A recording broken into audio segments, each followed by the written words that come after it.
Hallelujah! Hallelujah! Lord, bigyan po natin ng papuri at pasalamat ang ating Panginoon Jesus. Hallelujah, Lord! Hallelujah, Jesus! Hallelujah, Holy Spirit!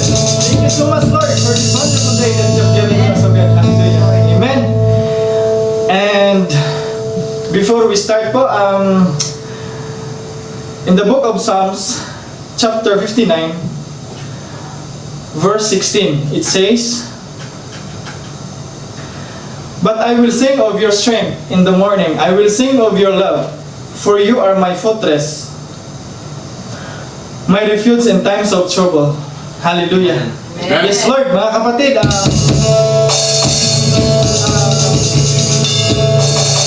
namimiss niyo ba ang mga kapatiran natin or yung mga kapatid natin?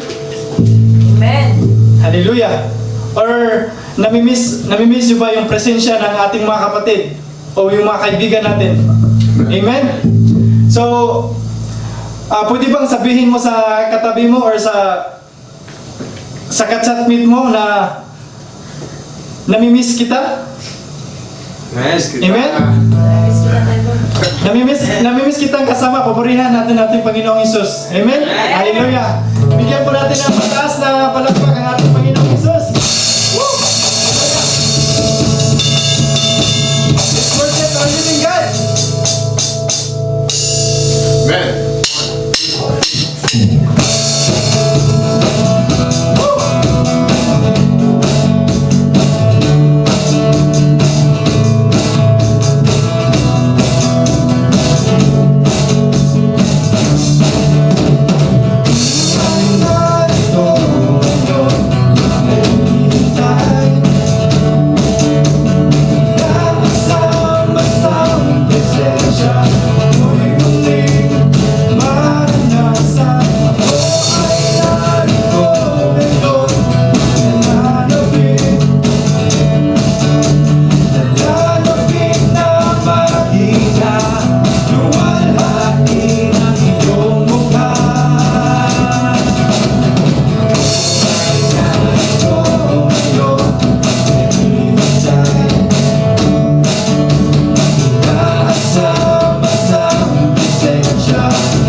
Hallelujah, Jesus.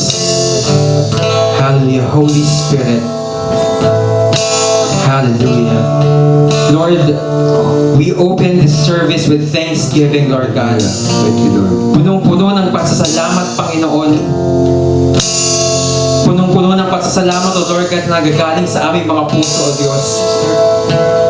Ngayong umagang ito, Lord God, though we know na napakarami po namin mga pinagdadaanan sa buhay, Lord, pero alam po namin, Panginoon, na yung kadakilaan ninyo, Amen.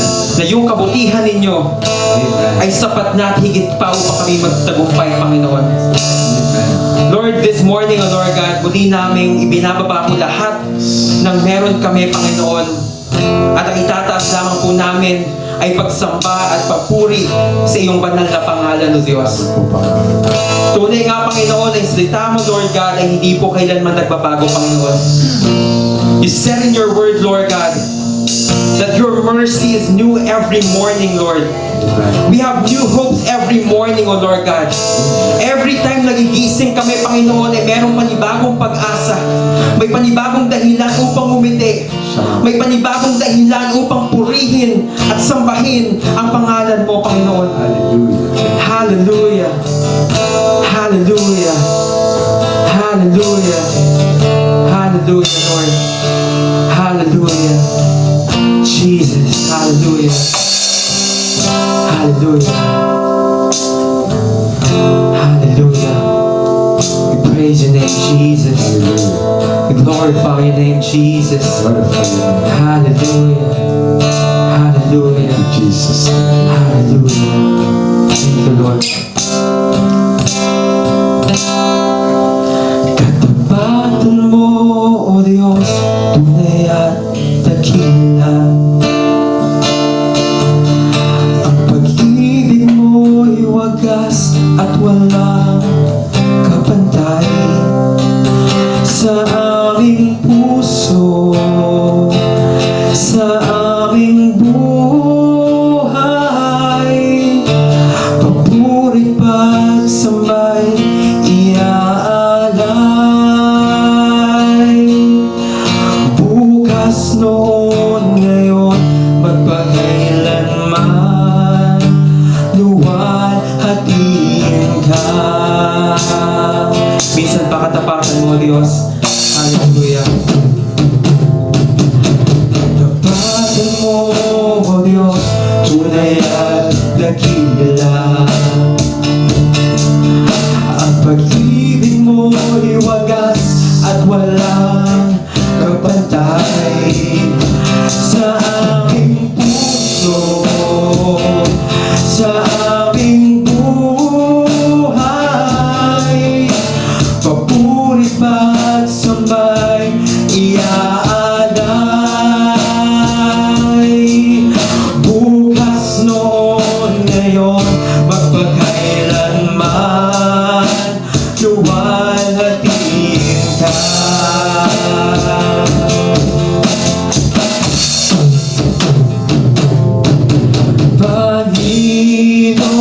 Panginoon, kay buti mo sa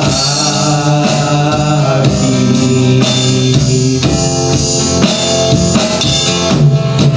Ikaw lamang ang tangi ko sasambahin.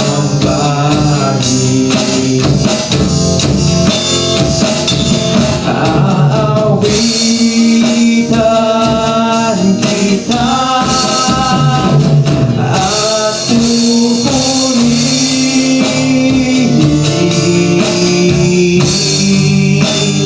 Panginoon, kay buti mo sa akin. Isang paawitan kita, hallelujah. Aawitan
Panginoon,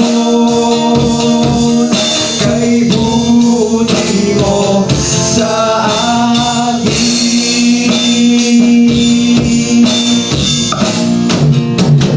Napakabuti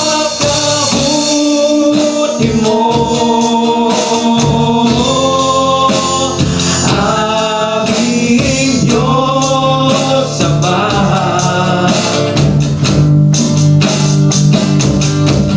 Ang iyong likha, luluwalhatiin ka.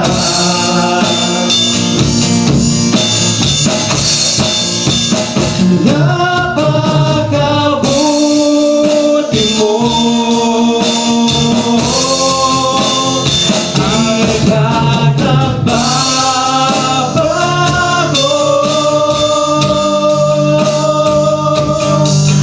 Noon, ngayon, kailan pa man, sa buhay ko'y tapat.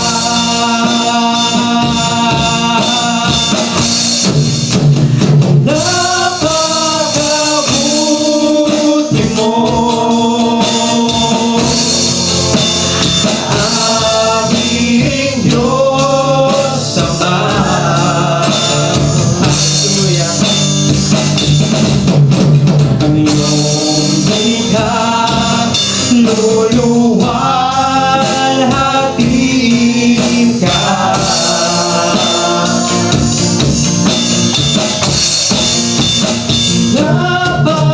Napakabuti mo, di ka nagbabago.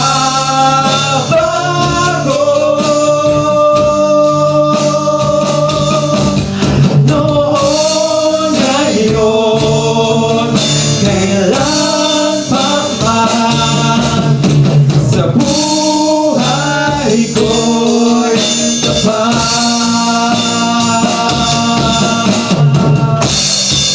Hallelujah, hallelujah, hallelujah. Abba Father, Jesus, Holy Spirit, hallelujah. Lord, muli kami nagpapasalamat, Panginoon, sa umagang ito, Panginoon, na pinagkaloob niyo po sa bawat isa, O Diyos. Maraming salamat po sa inyong banal na presensya. Maraming salamat po sa inyong walang hanggang pagmamahal, sa inyong walang hanggang biyaya at grasya, Panginoon. Maraming salamat po, O Diyos. Lord, before we proceed, O Lord God, bago kami lumalim sa inyong salita, Panginoon, muli po, Panginoon, sinataas mo namin ang dakila mong pangalan sa aming kalagitnaan, O Lord God. Lord, ikaw lang po aming sasambahin, ikaw lang po aming pupurihin, Panginoon. You are worthy of every praises, of every honor, Lord God. Hallelujah, hallelujah, hallelujah. Praise Jesus, hallelujah. Let's say, napakabuti mo. Napakabuti mo, aming Diyos Ama. Ang iyong likha, O Diyos, hallelujah. Ang iyong likha, luluwalhatiin ka, O Diyos, hallelujah. Tunay nga, Panginoon, napakabuti mo, O Diyos, hallelujah. Napakabuti mo, di ka nagbabago.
Hallelujah, Lord.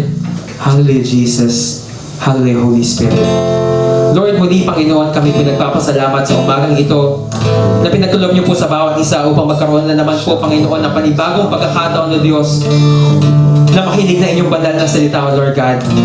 Lord, this morning, Panginoon, muli, Lord God, isinilapit ko po yung bawat congregation, Panginoon, ng simbahang ito, Lord God, sa sulok ng mundo, Lord God, nasa Pilipinas man, Panginoon, nandito man sa Abu Dhabi, Lord God, nasa ibang bansa man, Panginoon. I pray, Panginoon, na hawakan niyo po yung puso ng bawat isa, O Lord God. Kalaykayin niyo po yung puso ng bawat isa, Panginoon, upang maging handa po kami, Panginoon, na tanggapin ang mga binhi na salita na nagagaling po sa inyo, Panginoon. Dalangin ko, Diyos, na itago niyo po ang aming butihing pastor sa inyong banal na likuran, O Lord God. Na tanging pangalan mo lamang po at yung glory niyo lamang po yung makita sa Kanya, Panginoon. Dalangin ko, Lord God, na bawat salitang lalabas sa Kanyang bibig, Panginoon, is manggagaling lamang po sa inyo, Lord God. Pour out your wisdom and anointing on Him, Lord God. We pray, Lord God, hundredfolds of blessings, O Lord God. Fresh revelations coming from you, Panginoon, in the name of Jesus.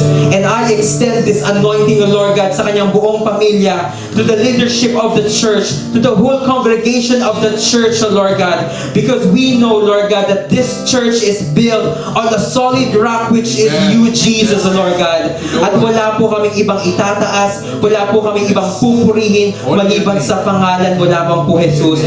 No any other agenda, Panginoon, but only your agenda, Lord God, which is to proclaim your word, to proclaim your gospel throughout this world, Lord God, in the name of Jesus. Maraming salamat po, Panginoon. Gamitin niyo lamang po kami, Lord God. Gamitin niyo lamang po kami as a vessel of your blessing, Lord God.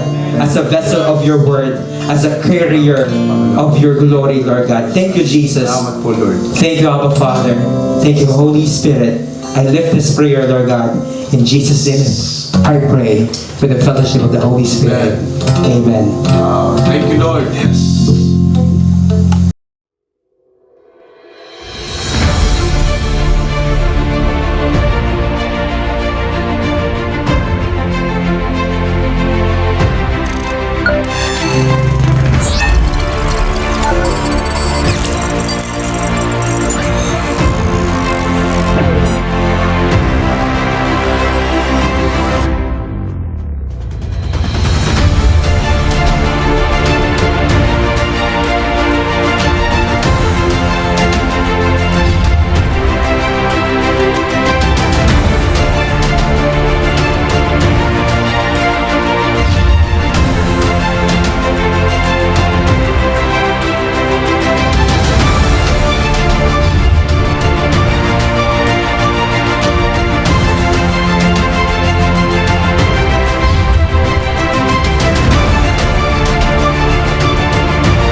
Amen. Ayan. Magandang umaga po ulit sa atin lahat. Okay? Good morning. Palakpakan po natin ang Panginoon. Wow.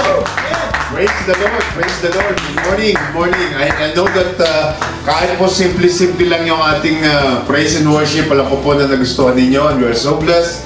At sa umagang ito, patuloy po natin pupurihin muli ang Panginoon, no? Sa pamagitan ng kanyang salita. And I know and everybody are so blessed. At kaya ako po sa umagang ito, ako po'y naniniwala na lahat kayo excited na sa Word of God. But before that, as we always do, pupunta po muna tayo sa ating communion, okay? So ready na po ba kayo lahat? Meron na po ba kayong mga bread and a cup of juice sa inyong mga kamay right now para po sa ating communion, okay? So sige po, I would like to ask everyone to please close your eyes. No one bother in your head, and right now, let's take the communion in front of us. Sige po, Father in heaven, we thank you, Lord God, once more sa umagang ito, Panginoon. Maraming salamat po, Lord God, sa patuloy na paggabay niyo sa amin, sa patuloy na pag-iingat, sa patuloy na presensya niyo sa amin lahat, Panginoon. At sa umagang ito, patuloy kami nagpapasalamat sa inyo dahil sa inyong plans of salvation to each and every one of us, that because of your love, Panginoon, binigay niyo ang inyong bugtong na anak, ang Panginoong Jesus, upang mamatay sa cross, Panginoon, at bayaran ang lahat ng aming kasalanan. Panginoon, sa umaga ito, we are so thankful for what you have done. Salamat po, Panginoong Jesus, sa inyong ginawa, Lord God, na kayo po is nagpapako sa cross upang ang lahat ng aming kasalanan is inyong tubusin sa pamamagitan ng inyong dugo. Kaya po sa umaga ito, we are so thankful once more, Lord God, sa ginawa niyo para sa amin lahat. We know, Lord, that we are not worthy of this, and our thank you is not enough, Panginoon. Lord, patuloy ka namin pagsisilbihan for what you have done. At salamat po na hindi niyo tinignan ang aming nakaraan, bagkus, Lord God, dahil sa sobrang niyong pagmamahal, unconditional love, Panginoon, mas pinili niyo, Lord God, na mamatay sa cross for each and every one of us. And for that, Lord God, we will continue to praise your name, to bless your name, to glorify your name for what you have done. Maraming salamat po. Kaya po sa umagang ito, Panginoon, hihingi po kami ng kapatawaran muli sa lahat po ng aming kasalanan. Patawarin niyo kami, Panginoon, sa mga bagay na aming sinabi, sa mga bagay na aming inisip at ginawa na hindi po naaayon sa inyong kagustuhan. Kayo po maghari sa aming mga buhay at sa umagang ito. Hallelujah. Thank you po, Lord God. Patuloy po kaming sama-sama na magpupuri at aalalahanin ang lahat ng inyong ginawa ng mga panahon na yon, Lord God, sa bundok ng Golgotha. Thank you po so much, Lord God. Maraming salamat po. Hallelujah. For I received from the Lord what I also pass on to you. The Lord Jesus on the night he was betrayed took bread, and when he had given thanks, he broke it and said, "This is my body, which is for you. Do this in remembrance of me." You can take the bread now, please.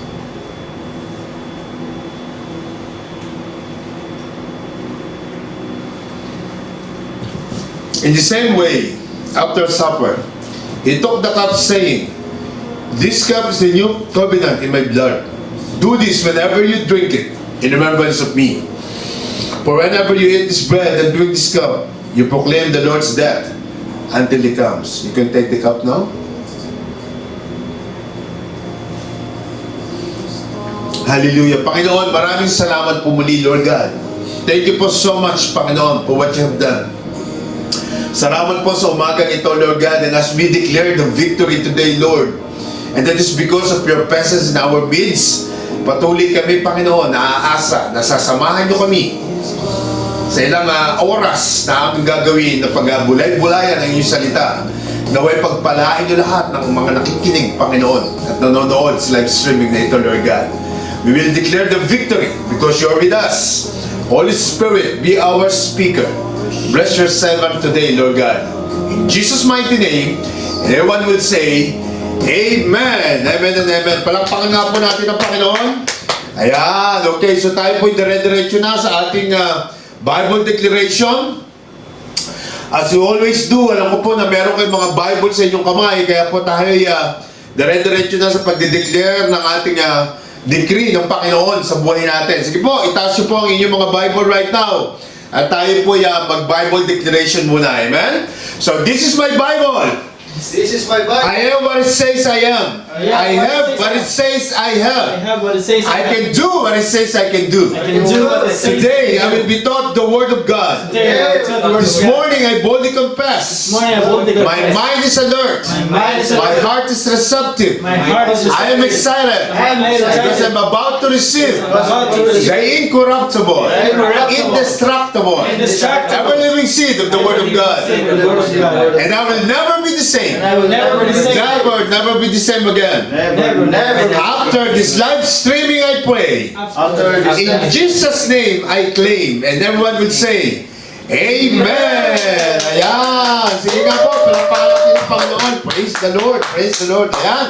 Okay!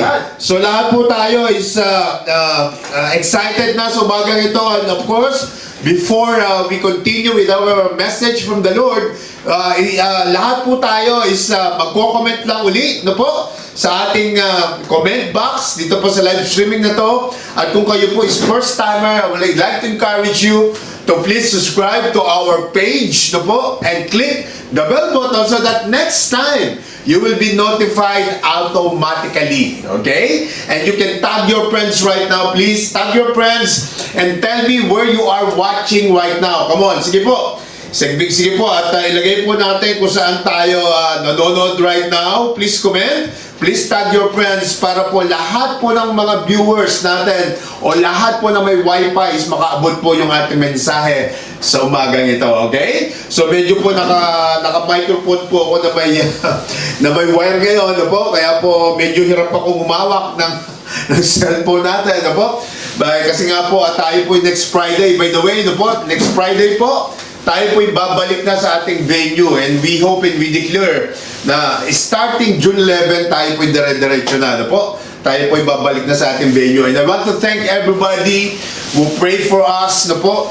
Kami po lahat, ito po, may family. No po? Thank you so much for praying for us. Na dito po sa 703, alam nyo naman nangyari sa amin. No po?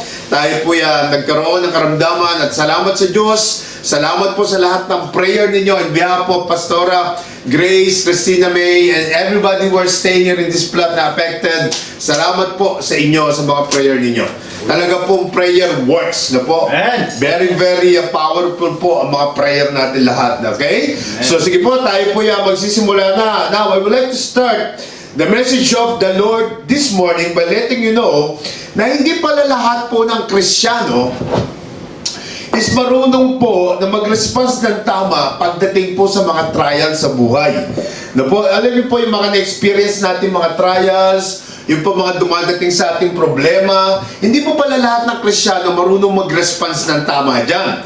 No, kahit sabihin mo matagal na nasa church yan, pero pagdating po ng mga trials at pagsubok, hindi lahat yan marunong mag-response po ng tama. According to what the Word of God says, and according to the plan and the purpose of God in our life. No po? And how many of you will agree sa sinasabi ko right now? Meron ba kayo mga kilala na matagal ng Kristiyano, kasama na natin sa simbahan, no po? Pero hindi talaga marunong mag-response pagdating po ng mga trial sa buhay. Kasi po when you say tamang response, what I mean to say is, you understood why things are happening. Alam mo kung ano yung nangyayari, bakit ka nagsasuffer ng ganyan, no po? You have the knowledge what to do to your situation according to God's will. And when I say according to God's will, kahit po gaano kabigat ang trials mo, you remain and you will continue to serve Him no matter what. Tama? Yun po yung meaning nun. Na kung alam mo ang gagawin mo, you will not be affected. You will continue sa purpose at assignment ng God na binigay sa'yo. So why? Bakit ko po nasabi to? Kasi po, you know that during your trials, to po, sa bawat trials po, sa bawat problema, sa bawat storm na dumadaan sa buhay natin, gusto ko mo maintindihan ninyo that the Lord has something na inire-reveal. Ano po? Meron po siyang inire-reveal sa every trials at sa every storms na dumarating po sa buhay natin. No po? Kasi po kung wala pong revelation of God na nakikita ka, no po, talagang manghihina tayo. Talaga pong bibitaw tayo. Talaga pong mawawala tayo. Pero if you know the revelation of God, or if you know what God is revealing to you, why you are suffering, why you are experiencing trials and storms in your life, hindi po tayo bibitaw eh. Kaya po sa umaga ito po yung reason bakit ito po yung ituturo ko sa inyo this morning. Diba? So I want you to take notes para po lahat tayo is may take away na naman sa ating respective cell groups. Now, sa araw pong ito, I will give you 5 kinds of revelation from God. No, ito po yung mga usual na inire-reveal ni Lord kapag tayo merong trials o meron po tayong storms o temptations na nangyayari sa buhay natin. No po? Every time na ikaw at ako ay may trial sa pinagdadaanan, ito po yung 5 na inire-reveal ni Lord sa'yo. At ito po yung gusto kong pag-usapan natin this morning. Hindi ko po alam kung paano ka nagre-response during your trials and storms in life. Pero this time, I hope na meron ka matutunan para po sa next time na tayo po makakaranas ng trial sa buhay, alam mo na kung anong gagawin mo. Alam mo na ba't nangyayari? Because today, you will have the revelation from God. Tama? So 5 po itong bibitawan ko sa inyo. Now, alam niyo po mga anak, sa bawat araw po na nagbabasa tayo ng Bible, ng salita ng Diyos, we have seen from the scriptures na kapag po isang tao ay dumadaan sa pagsubok, kahit anong klaseng trials pa yan, No po, meron po laging revelation. Tandaan nyo ha, ulitin ko ulit. Lagi pong may revelation ng God. Meron po siyang inire-reveal sa atin. At ang nakakalungkot po, hindi lahat nakakita ng revelation from God during trials. Hindi po nila nakikita.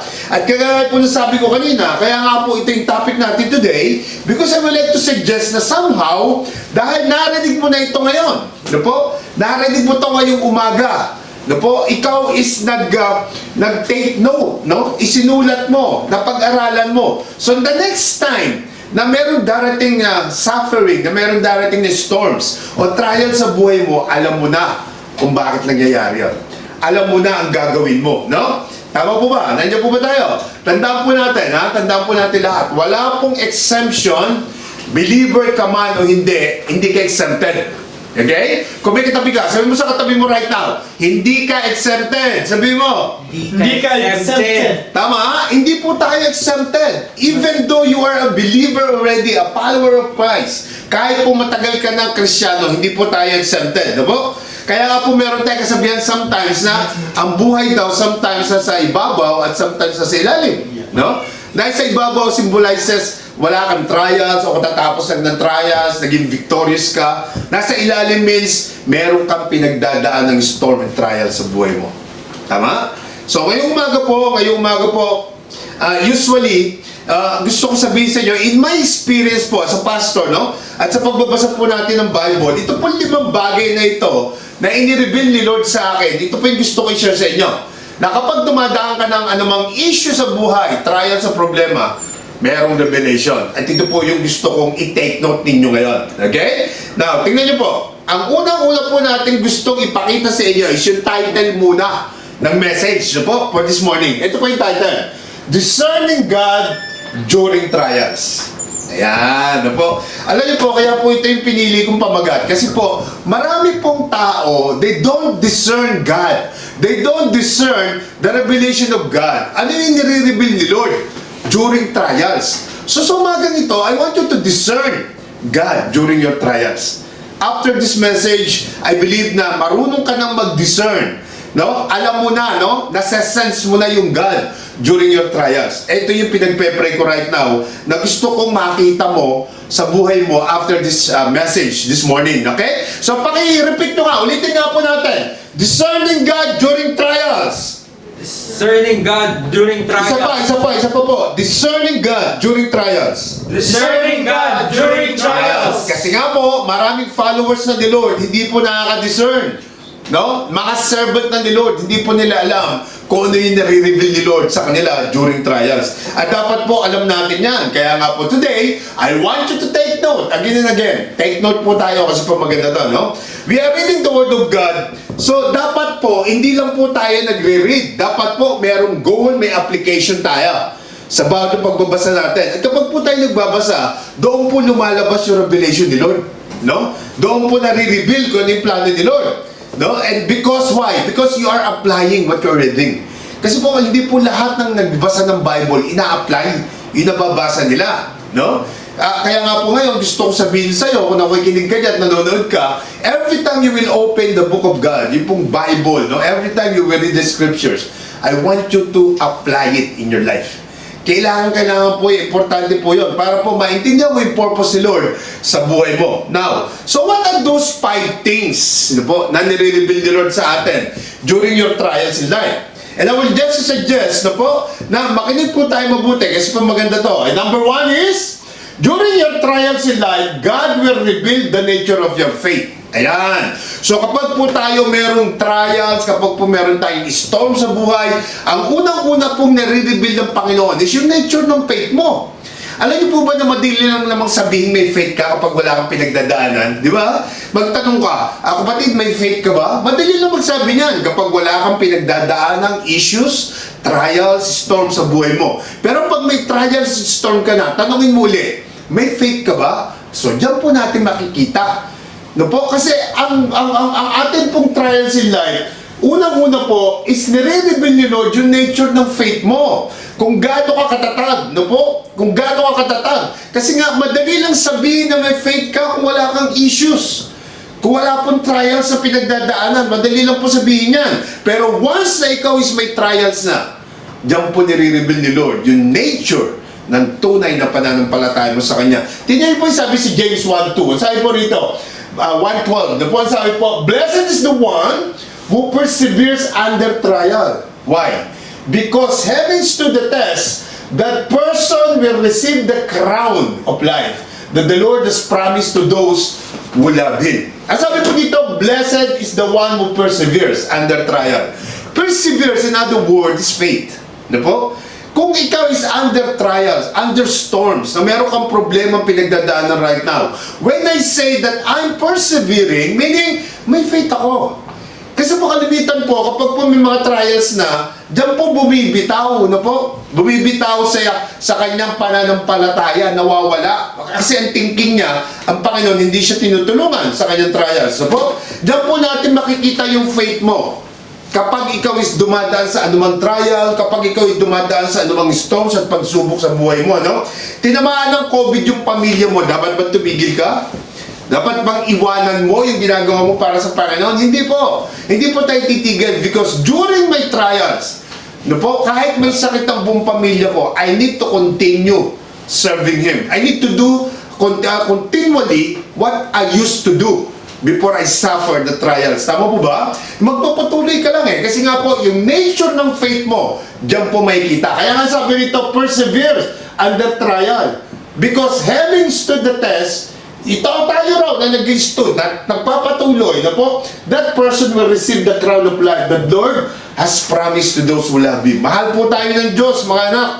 Na po, hindi Kanya pababayaan. Thinking that you are serving God well in your capacity, hindi ka dapat nawawala ng faith sa Panginoon.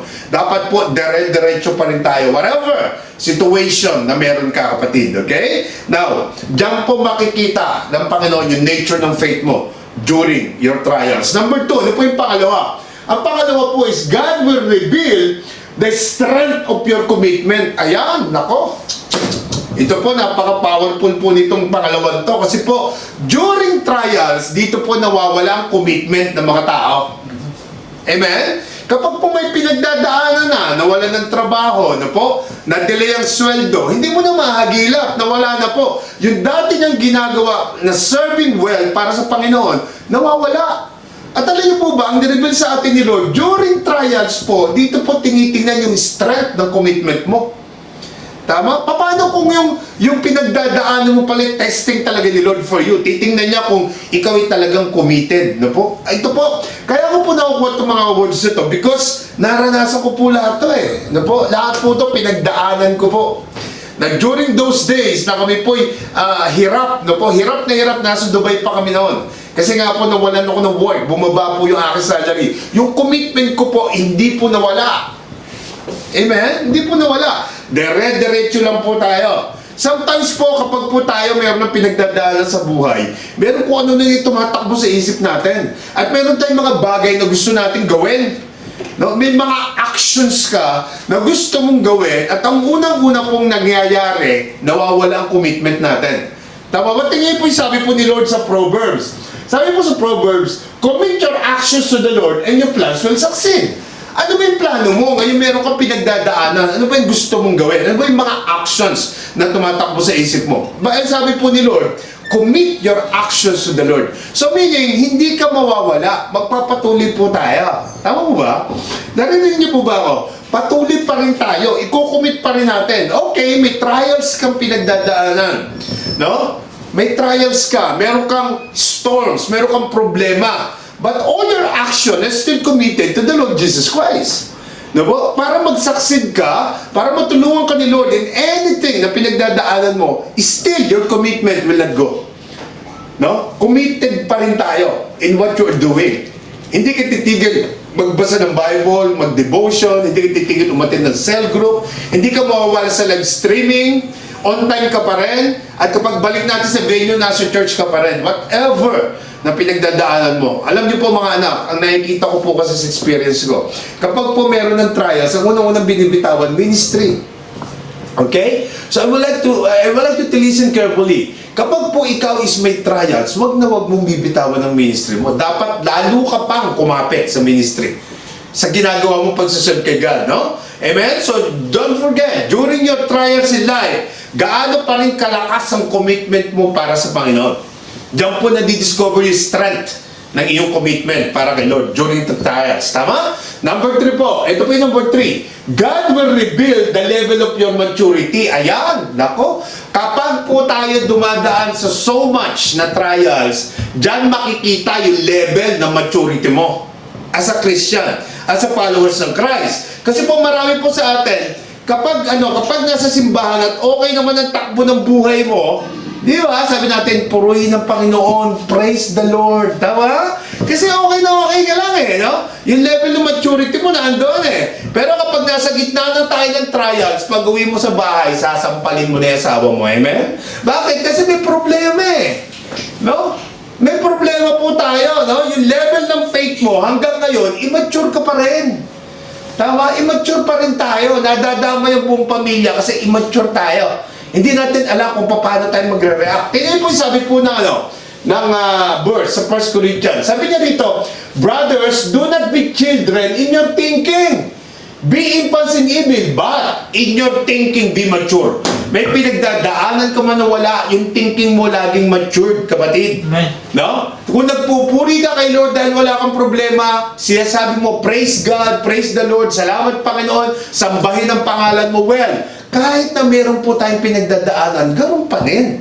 Hindi po nababaga yun. The more na ikaw is dumadaan sa trials, the more na you will worship God. No po? In spirit and truth. Lalo mo pupurihin ng Panginoon. Hindi po nawawala yun. Importante po kasi maturity. During times of trials, yung spiritual maturity po natin, no? Dapat po sa mga pagkakataon na ikaw is dumadaan sa problema, hindi po tayo isip bata. Dapat po tayo is matured spiritually para po nagagawa natin ng maganda, nakakadiskarte tayo, nagkakaroon tayo ng discartability kung ano yung gagawin natin maganda sa nangyayari sa buhay natin. Tama po ba? So, during your trials, diyan po titingnan yung level of your maturity. Tama? Number 4, ano po yung sabi? God will reveal the health of your attitude. Ayan, nako, titingnan po natin to. Kasi po ito pong 4 na to, kaya ko po sinabing health of your attitude. Ito po kasing attitude is mahirap gamutin sometimes. No po? Mahirap pong gamitin to. Hindi mo linyed, no po, sa ating lahat, na kapag tayo dumadaan ng problema, naaapektuhan yung attitude natin. Naaapektuhan po how we are treating people in front of us, no? Yung mga taong kausap natin. At malimit po, lagi tayong galit. Lalo na po kapag po money ang problema. Tama po ba? Alam niyo po may kasabihan, sabi po, love of money is the cause of all evil. Pero po sasabihin ko po sa inyo, lagi ko po sinasabi to, lack of money also is a cause of all evil. Tama? Yung pong lack ng pera, kapag wala kang pera, di ba? Ang tingin mo sa lahat, parang kinagalit ka sa kanilang lahat. Nagkakaroon tayo ng galit sa puso natin no? Namumblema tayo, umuusok yung ilong natin Tama po ba? Tingnan niyo po yung sabi po sa Bible, sa Ephesians. Ito po yung sabi let all bitterness and wrath and anger and clamor and slander be put away from you along with all malice. Lahat daw po ng bitterness, wrath and anger, tanggalin po natin. Sabi po rito, be put away from you. Lalong-lalo kapag po tayo dumadaan sa iba't ibang pagsubok sa buhay. Dapat po hindi tayo galit sa mga tao na kapaligid sa atin. Yung attitude po natin, yung health ng attitude, dapat po na ando sa level na kung saan nakikita po na okay ka lang. Tama ba? Hindi po tayo affected. Bakit? Kasi nga ikaw is follower na ni Christ. Meron kang God at alam mo na hindi kanya pababayaan. Tama?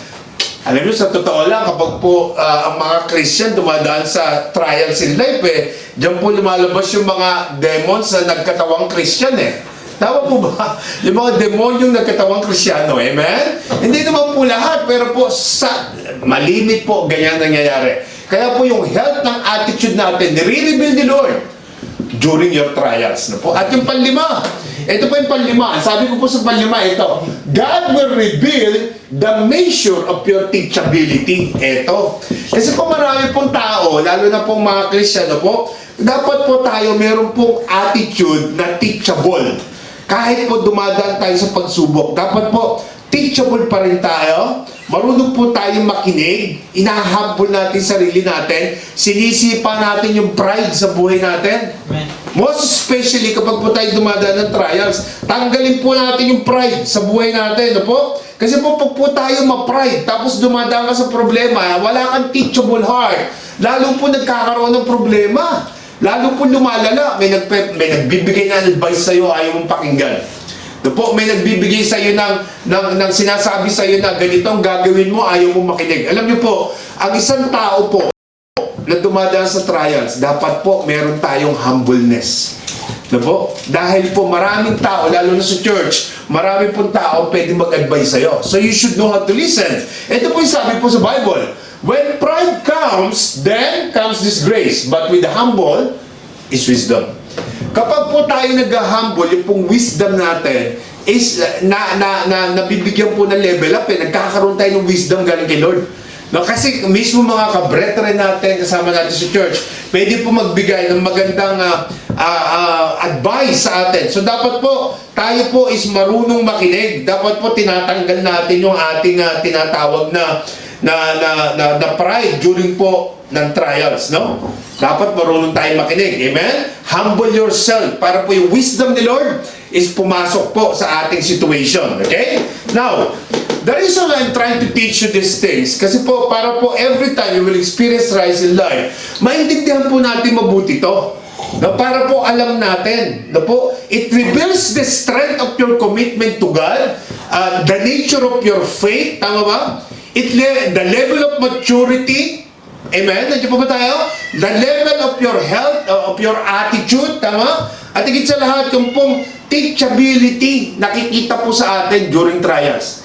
No? Huwag niyo pong kalilimutan. Ito po yung 5 importanteng bagay na kailangan alam natin. In my experience po, ang trials po at mga problema, dumarating kasi sometimes wala tayo sa kalooban ng Diyos. Amen ba? Amen po ba? Hindi po lahat ng trials dahil doon. Pero po, sometimes, because nawawala po tayo sa kalooban ng Diyos, kaya po may dumarating na trials, may dumarating na storms. But this morning, I would like to tell you too, that even though you are following God, that even though you are serving God, meaning, even though nasa kalooban ka ng Diyos, hindi ka exempted, as I said earlier. Tatamaan ka pa rin, dadaan ka pa rin sa trials. No po? Now, so the story from the scripture, so gusto ko po i-share sa inyo ngayon. Ito po yung story na i-share ko sa inyo this morning, is gagamitin natin today to give you a fruit, no po, that even those people na mga sumusunod na sa Diyos is makakaranas pa rin ng mga ganitong trials at problema at storms sa buhay natin. Okay? So ulitin ko po, sabihin mo sa katabi mo, sabihin mo, hindi ka exempted! Hindi ka exempted sa anumang trials. Ayan, alam niyo po, hindi po talaga tayo exempted. Kahit sino po, pwedeng tamaan ito.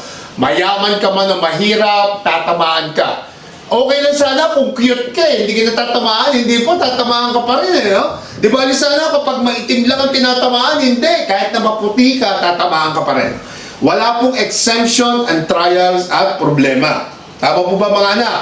Lalabas at lalabas yan, i-reveal ni Lord kapag may pinagdadaanan ka, tuturo niya sa iyo yung faith, yung commitment, yung maturity, yung attitude, at yung teachability mo during your trials.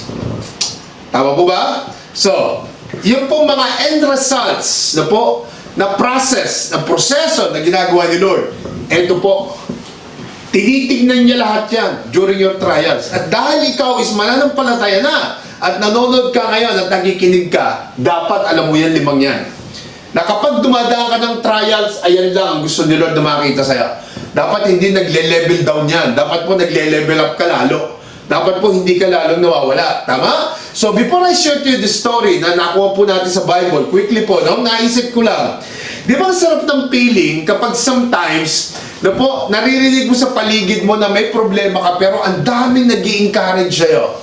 Tama? Yung ang daming nagpe-pray sa'yo. Tama mo ba? That's the beauty of you are in the church. Tama? Meron po mga taong nagpe-pray. Meron po mga taong nag-i-encourage. Kaya nga po itong 5 ito is wag na wag mong kalilimutan that during your trials, this is just a testing. At hindi po kailangan mawala itong 5 to. We should continue in what we are doing for God. We should continue yung assignment na ibinigay sa atin ng Panginoon. Tama? Amen po ba? Now, kaya nga po dapat meron kang discernment.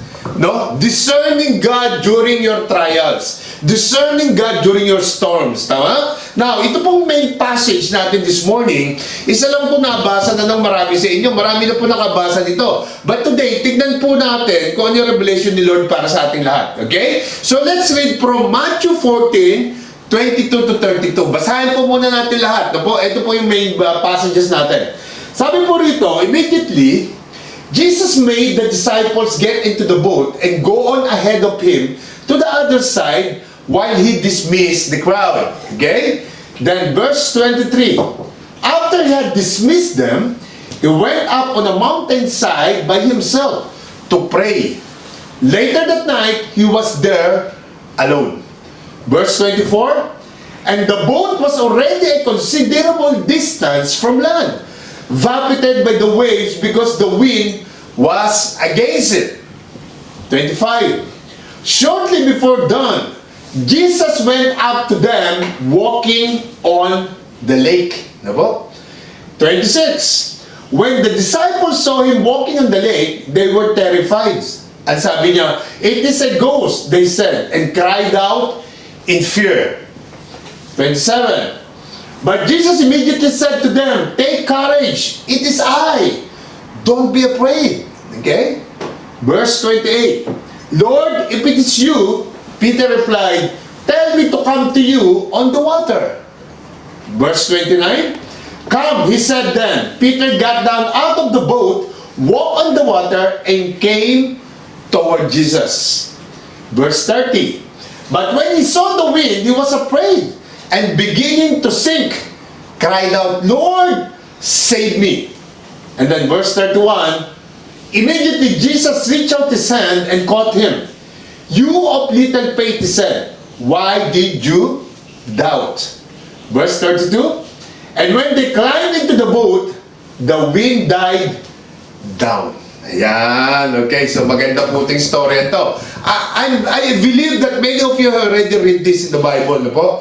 Nabasa nyo na po ito, naniniwala po ako na ito po ay nadaanan nyo na sa inyong mga Bible devotion. But today, tingnan natin kung ano po yung simpleng revelation ng Panginoon sa atin ngayon, no? And I want just to repeat this again, that even though you are walking in the will of God, no po? Even though you are continually serving Him, no po? Hindi ka exempted sa mga trials at problema. So sa story ito po, Jesus Himself, take note ha, just take note, Jesus Himself was the one who instructed them then to go to the boat and go to the other side. Ang Panginoon po mismo nagsabi sa mga disciples niya, sino yun? Yung mga disciples niya, ano yung sabi? Sumakay kayo sa bangka at mag-cross over kayo sa kabila. Si Jesus mismo may gusto, siya mismo nagsabi. So tingnan po natin verse, balikan po natin isa-isa to, pigayin natin ng konti. Ang sabi po, then those who were in the boat worship Him, saying, "Truly you are the Son of God." Ito yung verse 33. Hindi ko po nabasa, ano po? 32 lang nilagay ko. Ito po yung sabi. Ito po. Sa 22 po ang sabi, immediately Jesus made the disciples get into the boat and go on ahead of Him to the other side while He dismissed the crowd. So listen to this.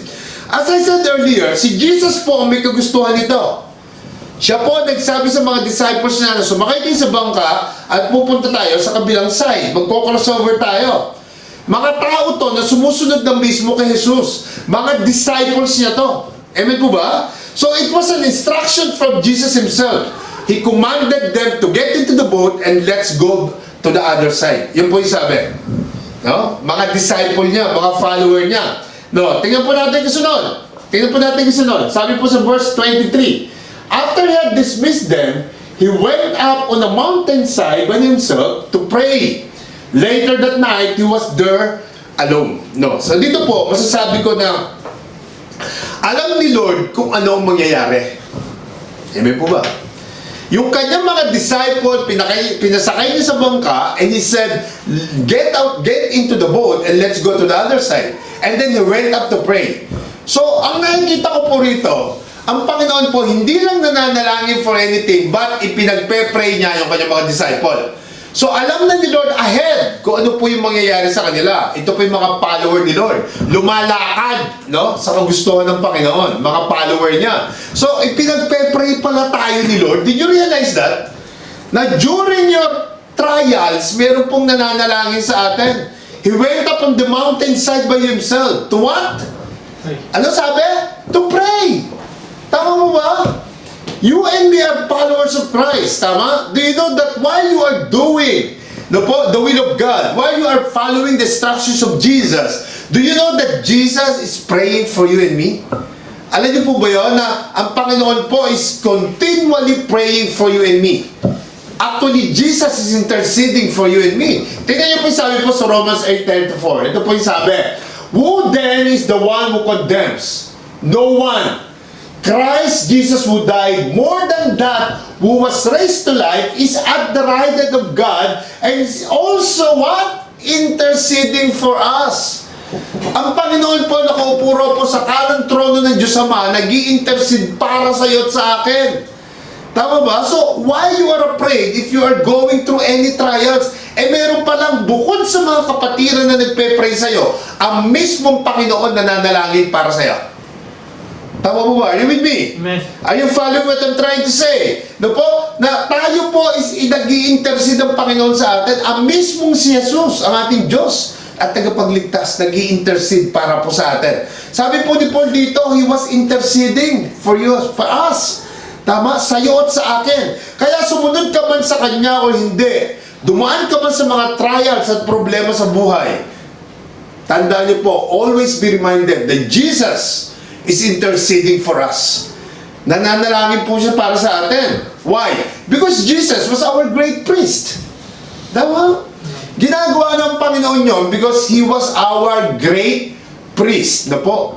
Siya po yung ating great priest. Great high priest. Tignan niyo po. Ito po yung sabi ng Bible. Therefore, since we have a great high priest who has ascended into heaven, Jesus the Son of God, let us hold firmly to the faith we profess. Ayan. Dahil po si Jesus mismo ang ating high, great priest. Na po? So we need to firmly hold our faith in Him. Na kahit anong trials meron ka, ano yung pinagdadaanan mo sa buhay mo, but especially if you know you are serving Him well, we need to hold on to our faith. Tama po? Tignan niyo po sabi po sa next verse. Aside po dito, for we do not have a high priest who is unable to empathize with our weaknesses. Grabe, no? Si Jesus pala, hindi lang siya Diyos, hindi lang siya Savior, nakiki-empathize siya sa lahat ng ating kahinaan. In everything na ating pinagdadaanan. But we have one who has been tempted in every way, just as we are, yet He did not sin. Ang Panginoon po natin, hindi po nagkasali. Pero lahat ng pinagdaanan mo, pinagdaanan niya rin. Tama? Ito po yung third verse. Ito po yung sabi. Let us then approach God's throne of grace with confidence. Di ba? So that we may receive mercy and find grace to help us in our time of need. Ikaw ba nakakailangan ng anything para sa Panginoon? During your trials, ang times of need natin is nasa Panginoon. Pero kung may sinabi rito sa first statement, ano yung sabi niya? Let us then approach God's throne of grace. So tuwing dumadaan tayo ng problema, tuwing dumadaan tayo ng trials, it is very, very important that we know who are the people we approach to. Tama? Dito po sinabi, i-approach natin ng God's throne of grace. Meaning, kapag dumadaan ka sa problema, dumadaan ka sa trials, ano gagawin? We need to approach God's throne of grace. Hindi tayo lalapit sa tropa, hindi tayo lalapit sa nagpapa 5-6, hindi tayo lalapit sa bangko. Una natin tatawagan yung throne ng grace ni Lord. Amen. Tama, why? Because to help us in our time of need. Meron kang action na gagawin eh. Ito yung problema ng iba. Sometimes believers na, diba? Sometimes believers na, nagsisimba na, uma-attend na sa cell group natin, pero pag may mga trials, iba ang unang ina-approach. Hindi po ang Panginoon. Yun po yung nakakalungkot, no? Na bukod po sa prayer, na tamang action, kapag may trials sa problema ka, huwag mo rin aalisin sa isip mo na alam ng Diyos ang trials ang problema mo. Alam niya po yun. Every time na daranas ka na whatever trials or storms sa buhay mo, alam niya yan. Now listen to this. The time that the disciples get into the boat, no po, to cross over to the other side, alam na ni Lord yung mangyayari. Alam niya yan. Kaya siya umakit sa bundok na nalangin para sa kanila. Alam ni Lord na may haharapin silang bagyo. May haharapin silang trials. Alam ni Lord na biglang lalakas at hangin at tataas ang tubig. Alam po ni Lord yun. Ano yun? Problema. Mayroong problema darating. Tama? Kaya nga, He went up to the mountain and prayed for them. To intercede for them. Now, how many of you believe that during your trials and problems po in life, Jesus is interceding for you and me? Bago nyo po narinig ngayon, alam nyo ba na ang Panginoon nag-intercede for us? Alam nyo po ba yan? No po? Come on, everybody. I want to see your comments. Sige nga po, mag-comment nga po tayo lahat dito. Amen? Sige nga po. Mag-comment nga po tayo. Sige nga po. Sabihin nga po natin, thank you Lord that you are interceding for me. Sige po, sabihin nyo lang, thank you Lord that you are interceding for me. Sige po, sabihin nga po natin, ayan. Sige nga po, ayan, ayan. Sige po, ayan. Sige po, lahat po tayo. Kung nakikinig mo ako ngayon, sa akin ngayon, I want you to thank God for interceding for us. No po? Sige po, ayan, mag-comment po tayo. Salamat po sa mga nagko-comment. Interceding for us is a very important thing na ginagawa ng Diyos for you and me. Amen. No po? And we need to thank Him for that.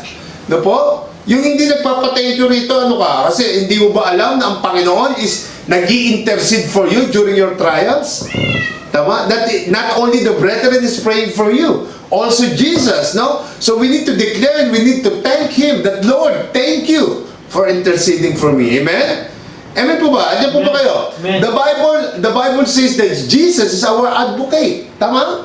Sinabi po ng Bible yan. Pag sinabi mong advocate, ito yung ating supporter. Siya yung ating backer. Tama? So, hindi lang siya savior.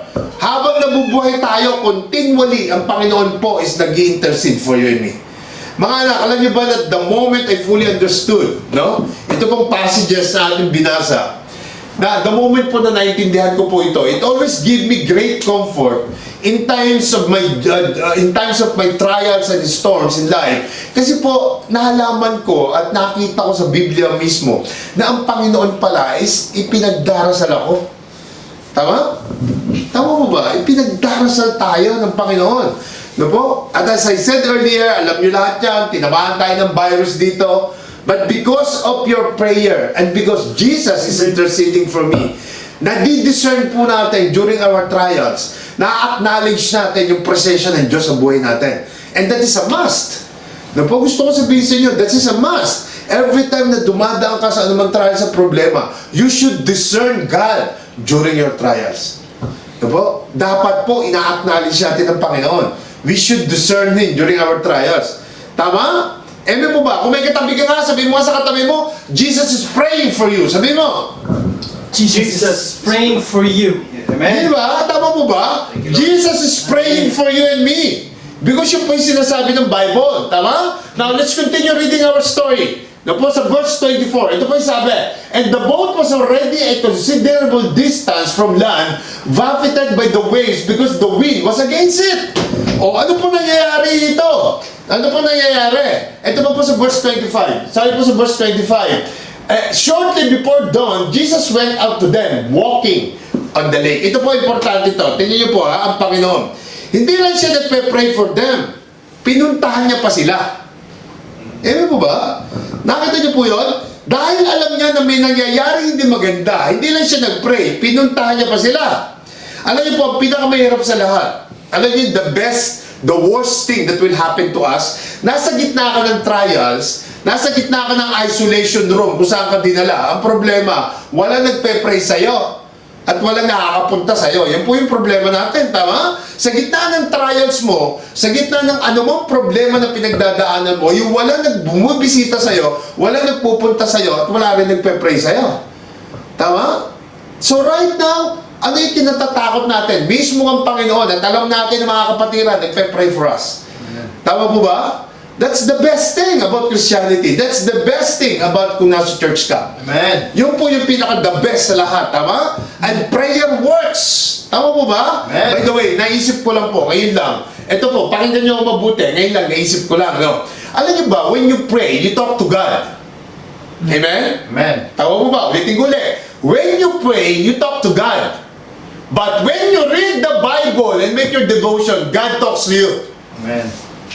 Tama ba? God is talking to you kapag nagbabasa ka ng Bible. Kaya po importante na nagbabasa ka ng Bible para yung faith mo tumatag. Especially during your storms in life. Tama? So paano po natin makikita revelation dito ni Lord na si Lord hindi lang nagpe-pray sa'yo, pinuntahan niya pa sila. Tingnan niyo po ang verse dyan. Ito pa yung sabi pa, no? Ang sabi po rito, shortly before dawn. Alam niyo ba, pag sinabi pong dawn, ito po is madaling araw. Alam niyo ba, ang pinakamadilim sa lahat yung madaling araw? Hindi naman yung gabi eh. Yung madaling araw pa eh, yung between around 2 o'clock to 3 o'clock to something before 4 o'clock, yan po yung pinakamadilim sa lahat. So meaning, ito po yung darkest moment nila. So si Lord hindi lang nag-pray, pinuntahan pa sila sa kanilang darkest moment. Tama ba? Pinuntahan sila sa darkest moment. Na po, as I mentioned earlier, ito pong darkest moment ng mga disciples, na po, naandoon siya, pinuntahan siya, he was there, he was present in their darkest moment. At ganyan po Panginoong Isus. No, without you knowing it, no po, without you realizing it, without you discerning it, during your darkest moment, you don't even know that God is with you. Di ba sabi ng Bible, He's not leaving us and He's not forsaking us? So, ang importante lang, you need to discern God during your trials. Hindi mo isipin na iniwan ka niya. Tama? Hindi niya gagawin yun. He's not leaving you and forsaking you. Tama? Hindi mo lang alam, hindi mo lang napapansin. Why? Because hindi mo na-discern. Yun po yung problema sa atin. We are not approaching Him with boldness and confidence. Amen. He's strong during our darkest moment. Akala kasi natin, God is not working behind the scene during our storms in life. No po, ang problema lang, we need to approach Him. Sabi po kanina ng verse, we need to approach Him with boldness, no po, with confidence. His throne of grace. Kaya sabi kanina, so that we may receive mercy and find grace to help us in time of our need. Tama? At yun po yung importante, no? Now, if you will notice, in the same verse, Jesus did not only come during dawn, the darkest hour of their moment, but walking on the lake. Wow, ito yung importante, ito yung highlight, no po? Kasi po, he was walking in the lake, meaning he was walking in the water. Alam natin lahat yan. So, anong meaning ito? Jesus was trying to display His unlimited power unto them. Tama, hindi lang sila pinag-pray, hindi lang sila pinuntahan, pero nung dumating siya, He was walking in the water. So, ano pong purpose nun? Doon pa lang po makikita mo kung sino si Jesus. Kung sino yung Diyos na ating pinagsisilbihan, tama? He was trying to display His unlimited power unto them. Mga anak, alam niyo ba that the Lord will not only come to you in your darkest moment? Alam niyo ba yan? That He will not only come to you in your darkest moment, in your trials, in your problems in life, but He will also come to you with the power, the manifestation of His power. Tama? Kaya nga nasusolve ang problema mo eh. Kaya nga gumagaling ka eh. Tama po ba? Tama ba? Kaya nga gumagaling ka, kaya nasusolve ang problema mo, kaya nagkakaroon ka ng second life. Why? Because of His manifestation of His power to us. Tama? Hindi lang siya nagpe-pray for us. Hindi lang siya nag-intercede. Hindi ka lang niya hindi iniiwanan eh. But He will also come to you with this proper manifestation of His magnificent and unlimited power. Tama? Amen. Ulitin ko ulit, magnificent and unlimited power ng Panginoon sa atin lahat. And listen to me carefully.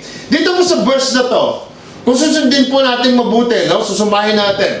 Yung kinatatakutan nilang malalaking alon ng tubig, tama? Yung kinatatakutan nilang malalakas na hampas ng hangin. Yung malalakas na alon na tumatama sa bangka nila. Ano ba sinasabi ni Lord dyan? Ano yung sinasabi ni Lord? Tinatapakan ko lang yan. Nilalakaran ko lang. Amen? Amen po ba? Nandiyan po ba kayo? Amen. Yan po ang pinapakita dito sa verse na to kung susumahin mo mabuti.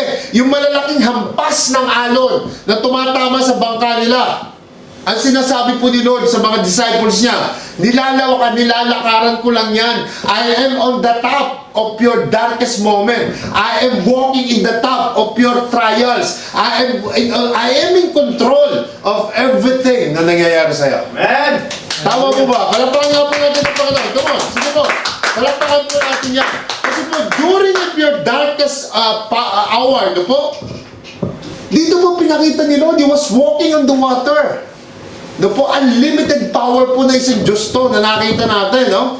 So, pinapakita lang dito, Jesus showed that His Godhead.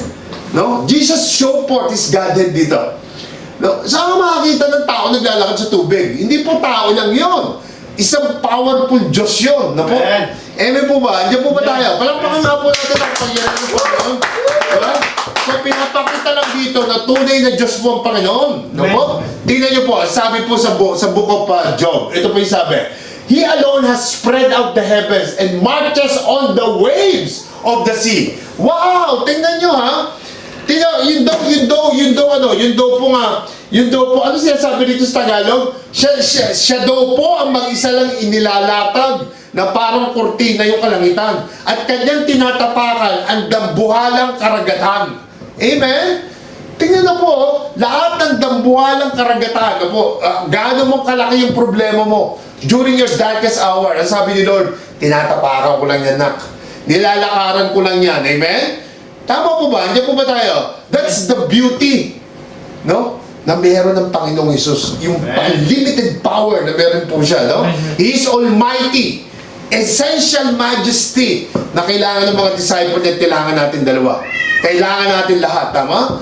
Jesus not only walks upon the waters, but when the sea runs mountain high, He just marches at the top of the waves of the sea. Yan po yung sabi diyan. No? Problema mo, gayong magkataas yan. Gano'n mong kalaki yung tubig na yan. Nilalakaran lang ng Panginoon. Amen? So, tingnan po natin nangyari. Next, sa kwento natin. When the disciples saw Him walking on the lake, they were terrified. It's a ghost, they said, and cried out in fear. So, ano mo pinakita sa atin ni Lord dito? Listen to me carefully.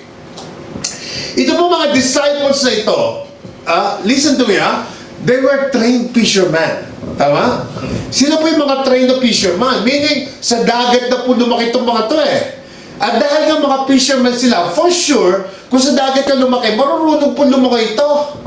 No po? Sila po yung mga trained swimmer. At yung mga bagay na kinatatakutan nila sa oras na ito, like strong winds and waves of water, for sure, hindi po biro yun. Kasi kung lumaki na ako sa dagat, anong kinatatakot ko kung meron mo malaking alon?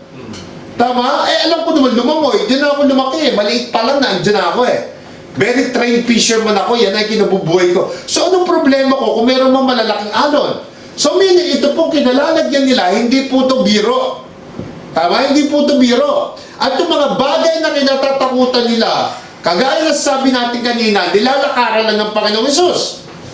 Tama mo ba? So, dito po, yung malakas na hangin, matataas na alon ng tubig na umampas sa kanilang bangka.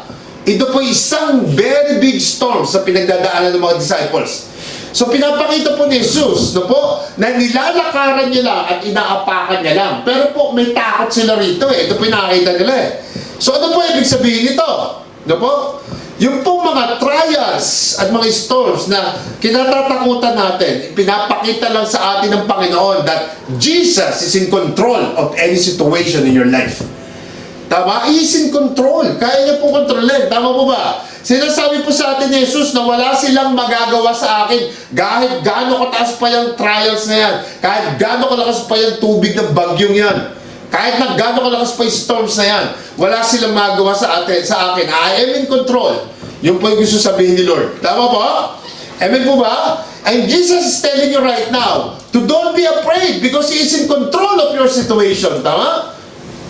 Now, tingnan po natin ang verse na ito. Ano po sinasabi dito? When the disciples saw Him walking on the lake, they were terrified.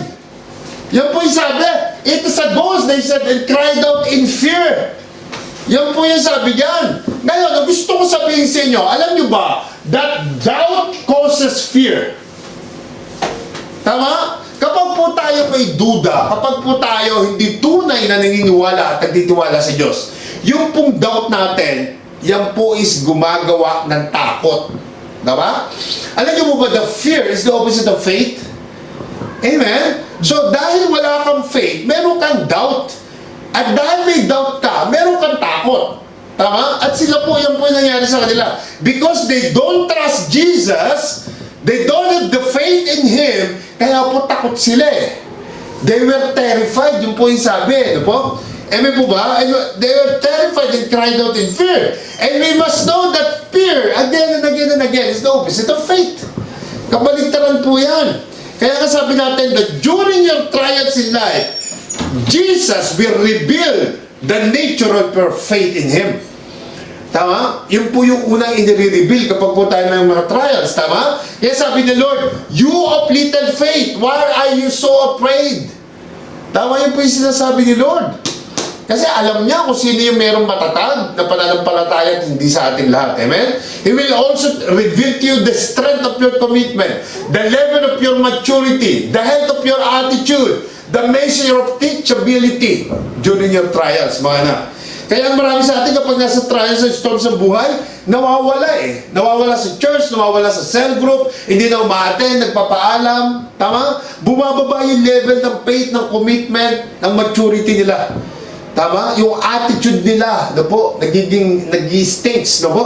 Amen po ba? Are you with me? So doon pa lang nireveal ni Lord yung nature ng faith mo, yung strength ng commitment mo, yung iyong level of maturity, yung attitude natin na teachability.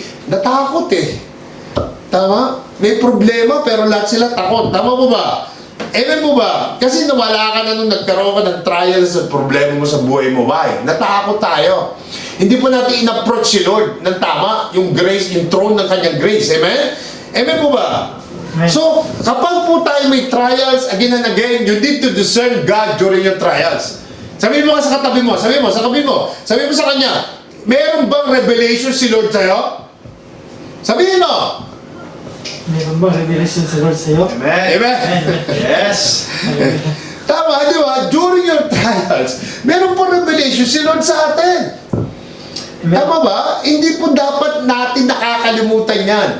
In everything na ating pagdadaanan, lagi yung tandaan yung 5 to, meron pong nare-reveal si Lord sa atin. Kaya po magpakatatag tayo. Okay? Now, we have said that in the darkest moment of your life, darating si Lord. No po? Sa greatest fear of your life, Jesus will show that He is a victorious God over everything. Magpapakilala si Jesus sa iyo sa darkest moments mo. At sasabihin niya sa iyo, ako mismo to. No? Kaya kong tayuan ang lahat ng problema mo at lahat ng bagyo mo sa buhay. Kaya hindi tayo dapat matakot. Ito po yung sabi niya, oh. Sabi niya, but Jesus immediately said to them, take courage, it is I. Don't be afraid.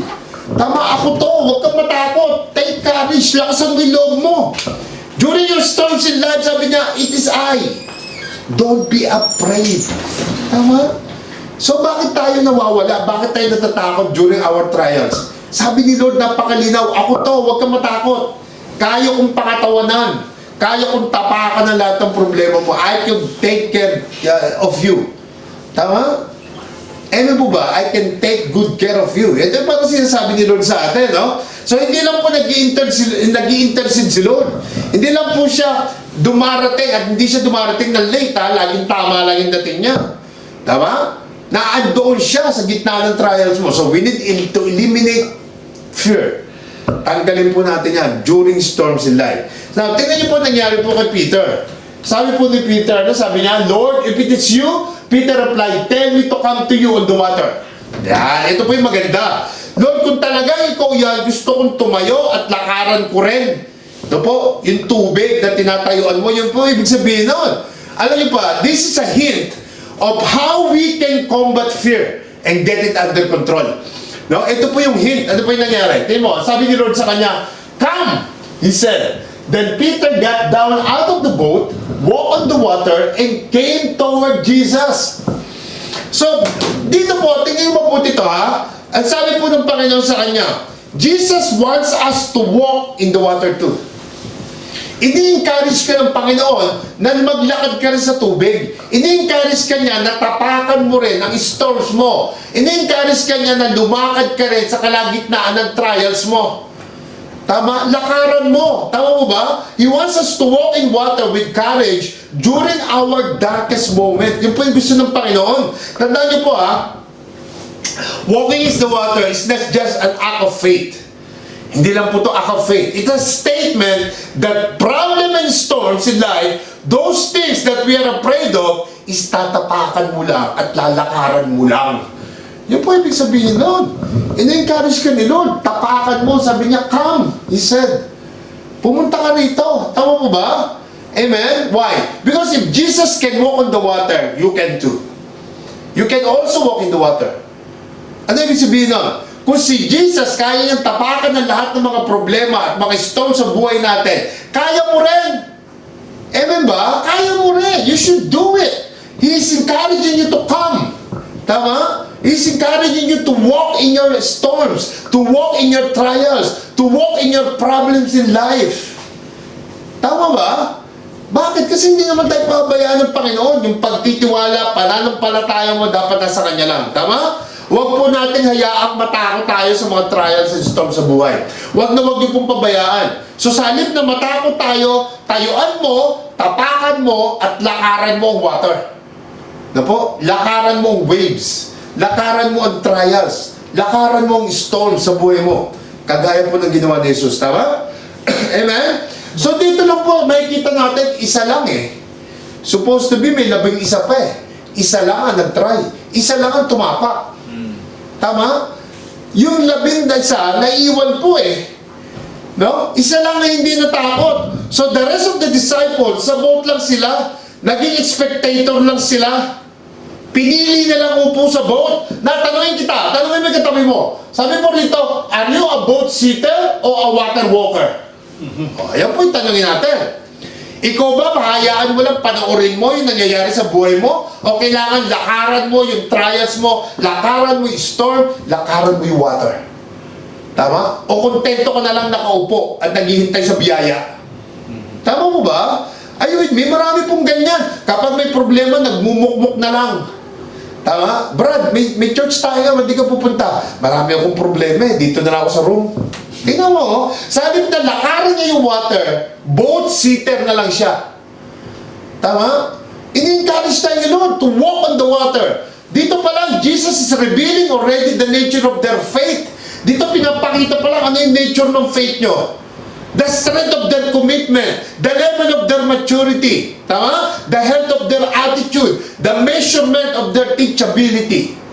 Dito pa lang sinasabi na ni Lord, wala, iisa lang ang gumalaw. Because Jesus is inviting them. He said, come. So are you willing to sit in the boat so that water will not touch you? Or you are the kind of person who are willing to put the water under your feet? Tama? Okay ka na ba nakaupo lang sa boat? Or you are willing to put the water, to put the trials, to put the storm under your feet? Tama mo ba? You with me? Amen? Play tayo ng background lang. Amen po ba? Actually, Jesus is the image of ministering to them during this greatest fear. Tama? Kung makikita niyo po, ito pong picture na to. Ano po? Dito po, nagmi-minister ang Panginoon sa kanila that during your trials come and walk with me. Ito po yung sinasabi ng Panginoon sa atin. No? He was encouraging us to have boldness. The courage to stand firm in the midst of our storms in life. And it is the same case sa'yo at sa akin. Tama? Kung ano yung ginagawa ni Lord dito, yan din ang sinasabi niya sa atin this morning.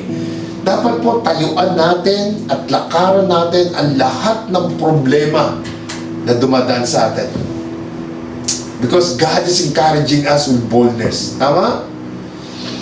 Now, ano niyo po natutunan ko dito sa mga pinag-aralan natin?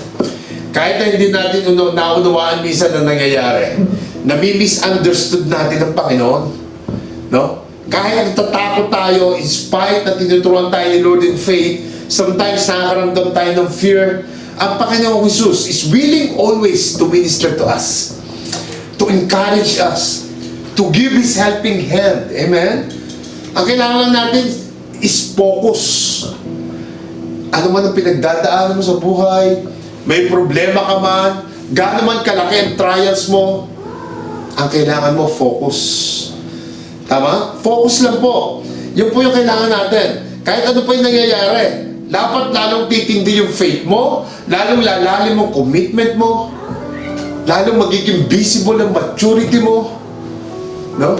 Ang attitude mo, nag-high level, kumbaga nagpapakababa ka lalo. Tama po ba? And then, nagiging teachable ka lalo. no po, during your darkest moment, during this crisis. Now, kapag sinabi natin focus, ano po meaning ito? Meaning, pay attention to a particular activity.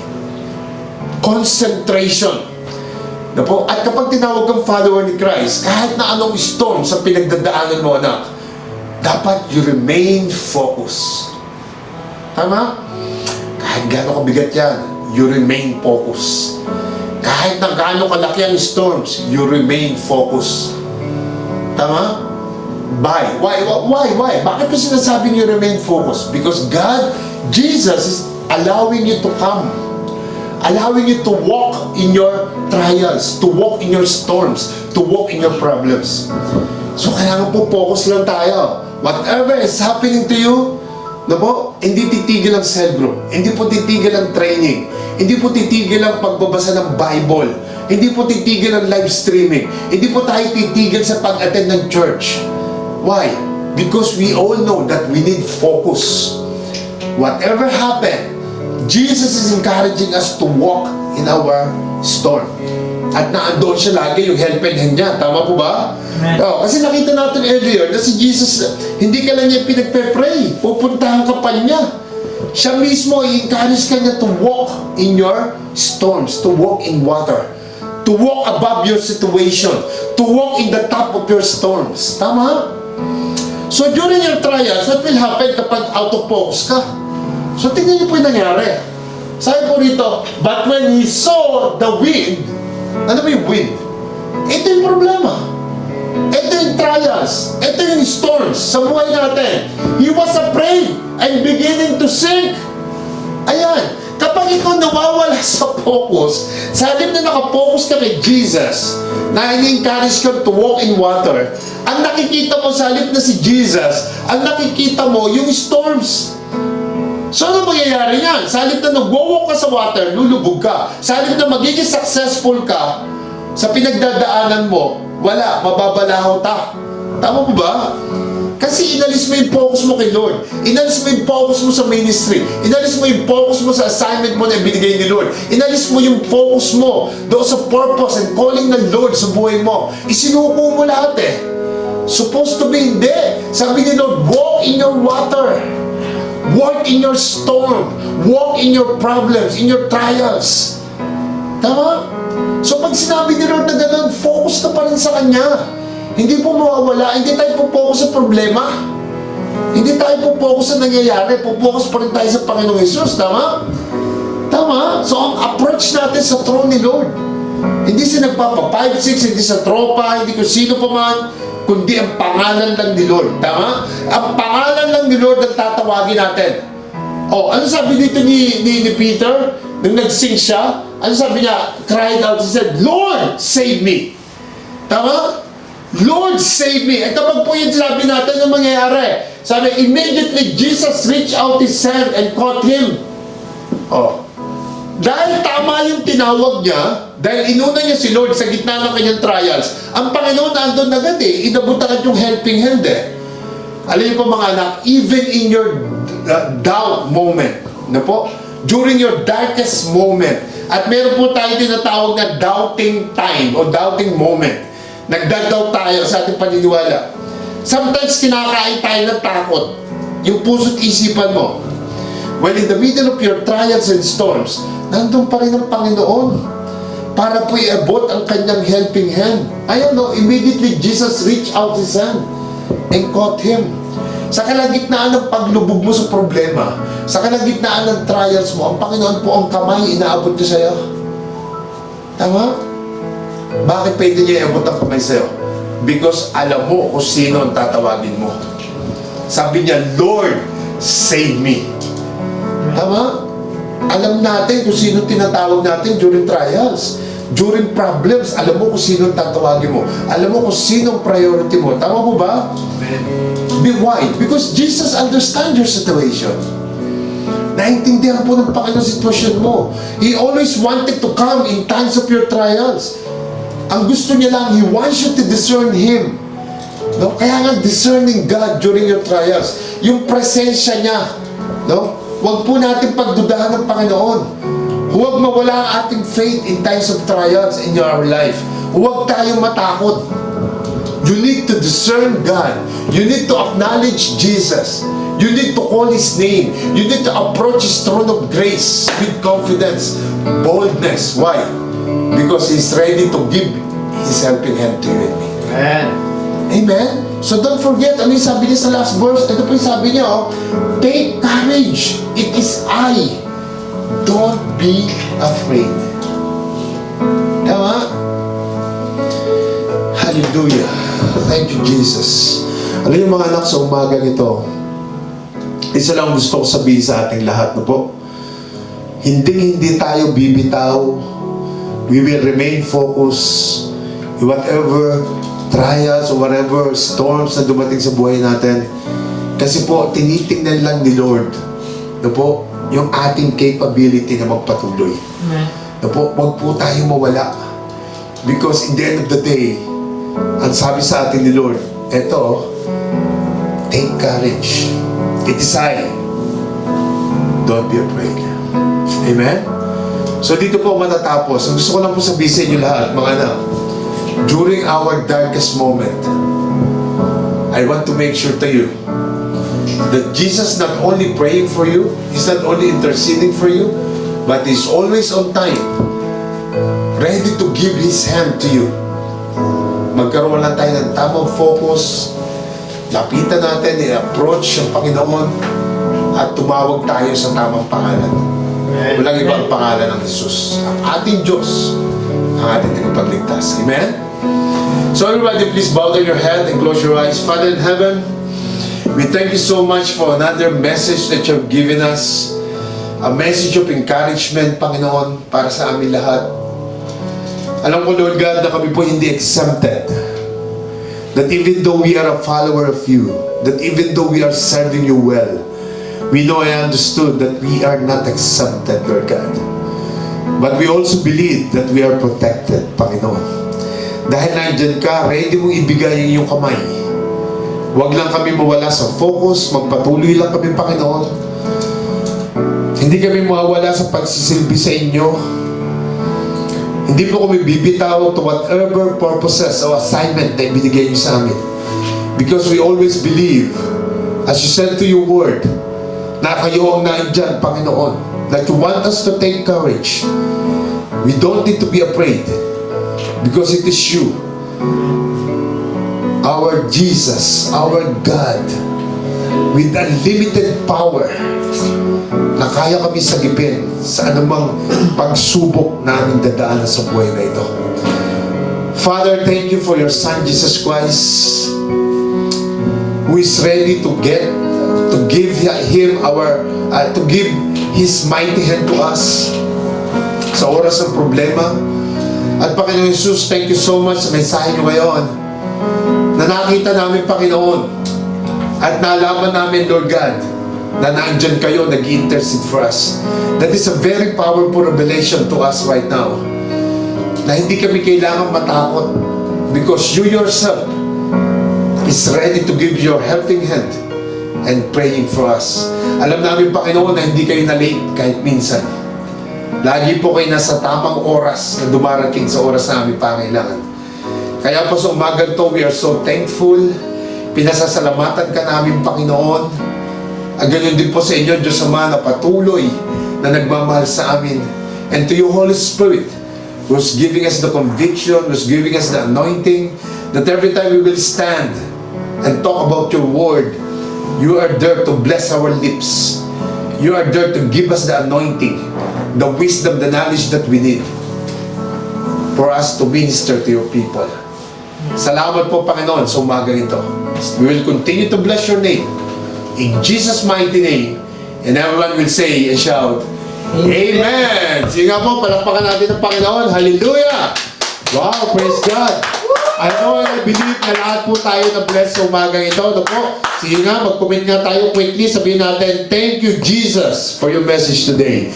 Come on, everybody. Thank you, Jesus, for your message today. Okay? So while you are commenting below, sa ating pong page, no? Gusto ko lang pong i-remind ang lahat na starting next Friday, na po dito sa Abu Dhabi, June 11, balik na po tayo 10 o'clock sa ating pong venue.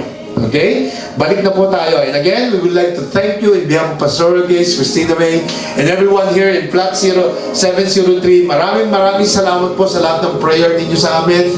Thank you so much. God is so good, mga anak. Lagi siyang nandyan.